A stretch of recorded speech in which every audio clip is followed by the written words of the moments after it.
Merhaba arkadaşlar. Bu videoda lokalizasyon konusunun ikinci bölümünü konuşacağız. İlk bölümün sonunda da bahsettiğim gibi lokalizasyon meselesi çok emek yoğun bir iş. Dolayısıyla bunu nasıl daha hızlı, daha verimli, daha pratik bir hale getirebiliriz? Onunla ilgili bu video.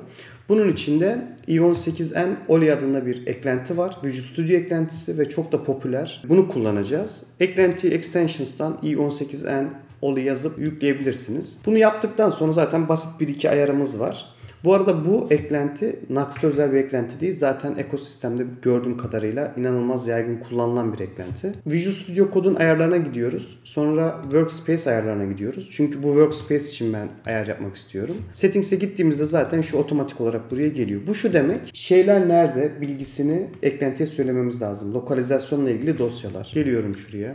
Buraya bir tane folder oluşturuyorum. Locales diyorum buraya. Buraya bir tane file oluşturuyorum. İşte n.json olsun. Şöyle yapalım.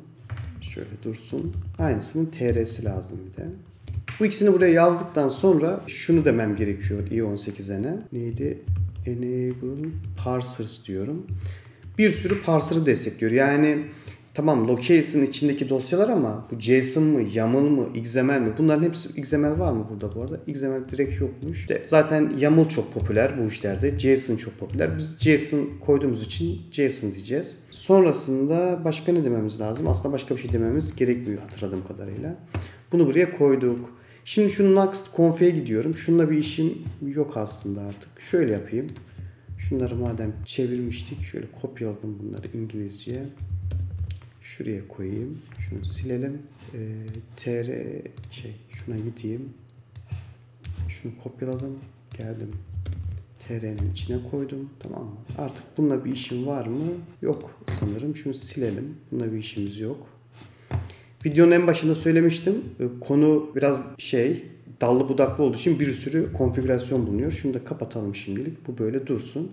Buraya şimdi bir ayar yapmam gerekiyor. O da şu. Nux'ta da diyorum senin artık lokalizasyonla ilgili tanımların şu folder'ın altındadır. Bu onun ayarı. Sonrasında da şuraya şeyleri tanımlıyoruz. Locales diyorduk sanırım.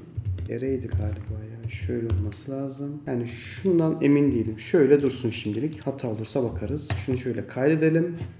Aslında bir şeyler olması gerekiyor. Şuraya gidelim bakalım çalışıyor mu? Yenilesin şu.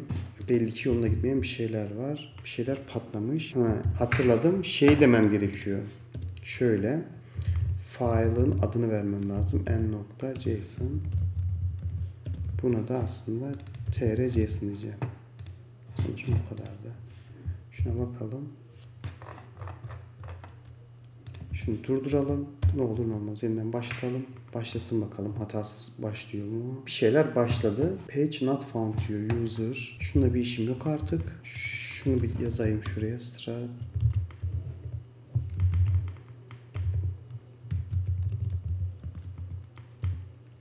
Şöyle yazalım bakalım düzelecek mi? Tamam düzeldi. Şimdi hepsini anlatacağım tek tek. Şu anda şu FR'yi kaldıralım şuradan. Gideyim. Neydi adı? Index view'ya. Şuraya gidelim. Şunu kaldıralım.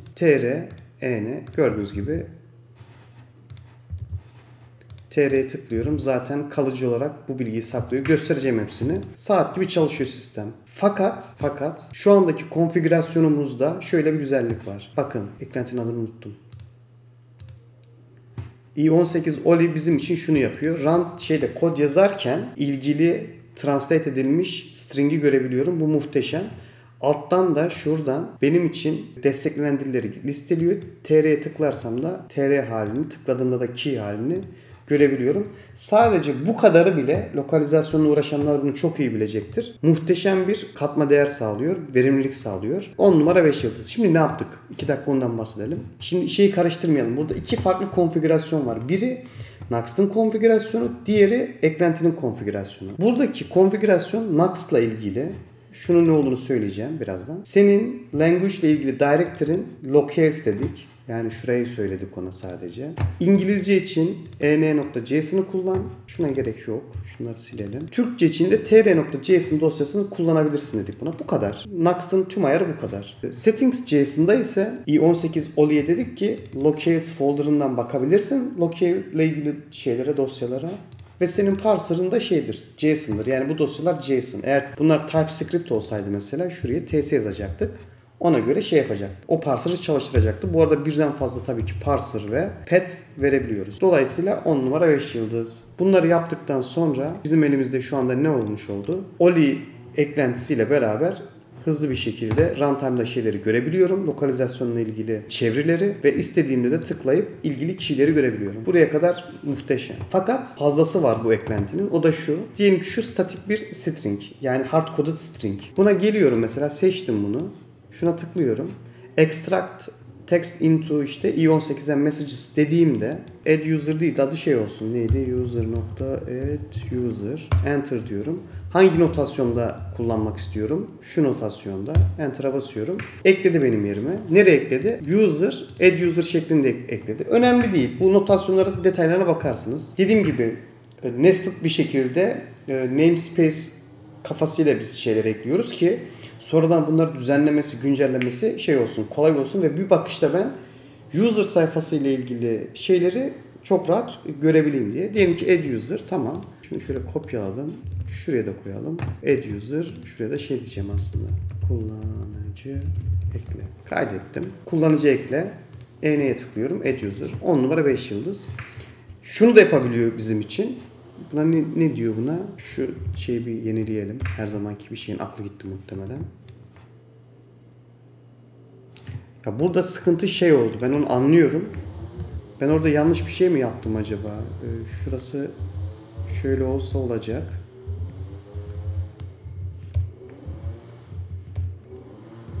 Şunu şöyle kopyalayayım. Şuraya da şöyle koyalım. Onu incelersiniz artık. Kim bilir ne ayarı vardı. Kullanıcı ekle bu şekilde buraya geldi. Şurada Ali'nin kendi şeyi var. Bu eklentinin bir sekmesi var. Buraya tıkladığınızda Türkçe kaç tane çevrilmiş, boş olan var mı falan filan bilgilerini görebiliyorsunuz. Daha da güzeli şu. Burada şey var. Neredeydi o? Şuradan bahsediyorum. Şunları kapatayım. Bunları incelersiniz. Hard coded strings diye bir şey var. Beta'ymış bu.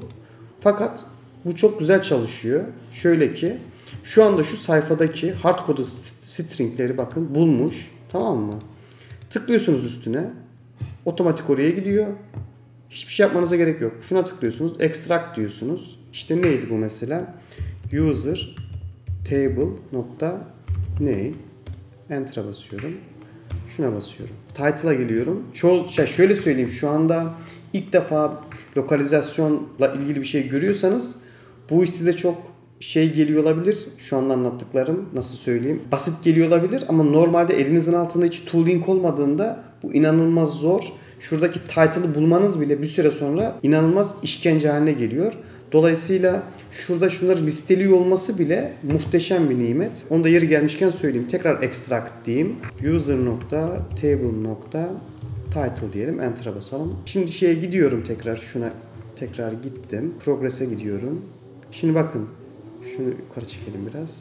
%66'sı çevrilmiş. TR'nin %100'ü çevrilmiş. Tabi bunu niye böyle yaptı hiçbir fikrim yok. Bunlar tek tek aynen şöyle noktalı şekilde eklediğimizi varsayın. Gelip şuradaki her şeyi otomatik olarak zaten lokalizasyonlu hale getirecek. Ona bir bakayım ben bir dakika. Tamam. Şöyle bir ayar varmış. Şuraya geliyoruz. Tamam mı? Key style nested değil de aslında flat olacak. Kapattım. Geldim şuraya. Şunları kapattım. Kapattım diyorum, özür dilerim. Sildim. Geldim. Dışarıda çimleri biçiyorlar. Bir türlü odaklanamıyorum. O yüzden bu güzelim konuyu bu şekilde anlattığım için özür diliyorum herkesten. Tekrar şuna geleyim. Şu edit translation desem kurtarır mı? Kurtarmayacak. Şöyle Ctrl Z yapalım 2 dakikada. Tamam, buraya geldim. User.table.name diyorum. Bunu da seçiyorum. User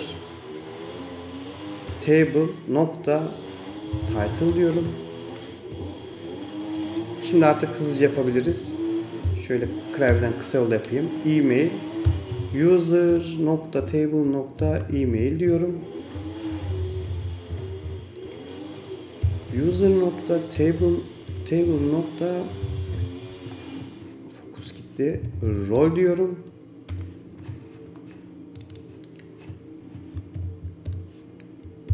User.table.edit diyorum. Tamam, şimdilik bu kadar yeter. Şuraya geliyorum. Gördüğünüz gibi şunları ters yaptı. Çünkü default şeye vermedik arkadaşa diyor. Önemli değil. Dediğim gibi siz zaten bakarsınız. Şuraya geliyorum. Ad, soyad, ünvan, e-posta, rol, düzenle diyorum. Kaydediyorum. Hatta şuraya birazcık şey yapalım. Şununla işimiz yok artık. Kaydettim. TR'ye tıklıyorum. Her şey oldu. Ne derler? Hatta hepsini yapmışken şu sil yapalım ya. Bunun günahı ne? Şunu tıklıyoruz.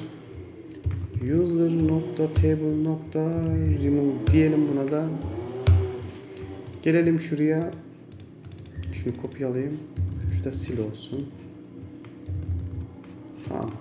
Dolayısıyla artık şunu şöyle yapalım. Uygulama EN'ye tıklıyorum. İngilizce oldu. TR'ye tıklıyorum. Türkçe oldu. Şöyle göstereyim.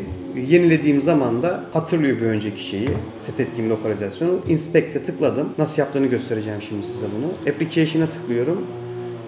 Şey nerede? Cookies. Şuraya tıklıyorum. Bakın. i18n redirected tr diyor. Bunu 9 sonuçta mı tutuyor acaba diyeceğim. Yok. Neyse, önemli değil. Buradan aslında bu arkadaş şeyi biliyor. Ne derler? Benim TR'yi seçtim. EN'ye tıklayayım. Şurayı yenileyim. Bakın burası EN oldu. Add user'a tıklıyorum. User/new oldu. Tamam mı? Geri geliyorum şimdi. Ta en baştaki konuya gidiyoruz. Stratejiye gidiyoruz. Biz no prefix dedik. Buranın dokümanı şurada. Routing strategies diye bir şey var. Kısım var şeyde. Guide'ın içerisinde. Nuxt i18n modülünün dokümantasyonunda. Burada zaten tek tek her şeyi anlatıyor. Tekrar uygulamama gidiyorum. Ben bunu commentleyeyim şimdilik. Comment dedim mesela. User bir açılsın. Açıldı. Bakın nasıl açıldı ama. en/user şeklinde. tr'ye tıkladığımda da tr/user şeklinde açıldı. Dolayısıyla ben bu kullanıcı ekleye tıkladığımda user new diye gitti. Bu bizi kesmiyor. Artık şey yerine, next link yerine next link locale'dı sanırım.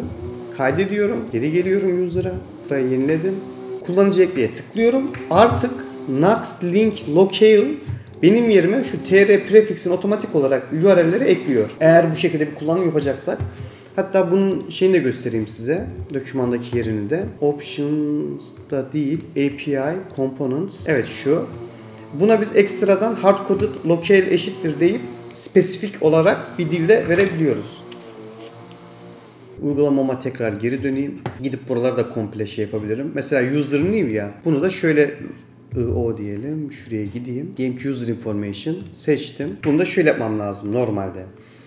User.details ya da user form uyduruyorum. User ya da şöyle user form new title deyip bu şekilde buraya bunu tanımlayabilirim. Uzun lafın kısası i18n OLI ile beraber bence translation işlemi, daha doğrusu localization işlemi çok basit. Burada bize şöyle bir şey de sağlıyor. Konuştukça aklıma geliyor. Şunu şöyle birazcık büyütelim. Ctrl Shift P yapıyorum. Bunun editörü de var arkadaşlar. Yani bir tanesini seçelim şunu. Editörün içerisinden işte translate, review gibi şeyler de yapabiliyorsunuz. Yani sonuçta lokalizasyon işlemi için birçok gözün görmesi gereken durumlar oluyor çeviriyi. Çünkü çeviri çok review'dan geçmesi gereken bir süreç olabiliyor. Projenin büyüklüğüne göre, çevirinin hitap ettiği kullanıcı kesimine göre belki, bilmiyorum. Dolayısıyla bununla ilgili de bir mekanizması var. Daha da güzeli şu. Mesela user.welcome'ı ben gelip buradan refactor etmek istiyorum diyelim. User list.welcome dediğimde benim yerime gidip şuradaki user list welcome ve daha da güzeli view'un içindeki key'i de benim için refaktör edebiliyor. Dolayısıyla bunu da söyledim. Anlatmadığım bir sürü daha bir şey var detayda. Fakat genel olarak aslında lokalizasyonla ilgili işin %90'ını sanırım size anlatmış oldum. Dolayısıyla bu i18'den OLI ile beraber çok hızlı bir şekilde lokalizasyon işlemlerinizi gerçekleştirebilirsiniz. Refaktör edebilirsiniz, review edebilirsiniz ve projelerinizde çok rahat bir şekilde kullanabilirsiniz. Umarım faydalı bir video olmuştur. Görüşmek üzere, hoşça kalın.